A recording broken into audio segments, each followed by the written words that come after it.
लक्ष्मी कुंचमची सेवा केली आहे, पण पूजा इतकी सुंदर दिसतीये की आपण बाकी एक्स्ट्रा काही जरी नाही वाहिलं, इथे मी अजिबात कुठल्याही प्रकारचं सोनं चांदी काहीही न वाहता साधी सोपी पूजा मी केलेली आहे. कारण माता लक्ष्मीला भाव श्रद्धा हे महत्वाचं आहे. त्यामुळे साधी सोपी एवढ्याच गोष्टी वापरून मी सेवा करून माता लक्ष्मीला नक्कीच प्रसन्न करू शकते अशी माझी भावना आहे. कारण माझं मन स्वच्छ आहे.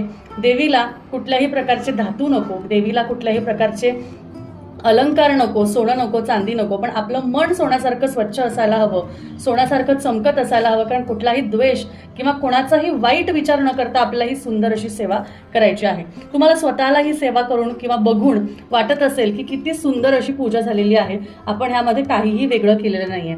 मी एरवी तुम्हाला ह्यामध्ये हळकुंड सांगते, यामध्ये लवंग वेलची सांगत असते, धने सांगत असते आणि दालचिनी सांगत असते. आता आज ऑफिसमध्ये त्या गोष्टी नव्हत्या म्हणून मग मी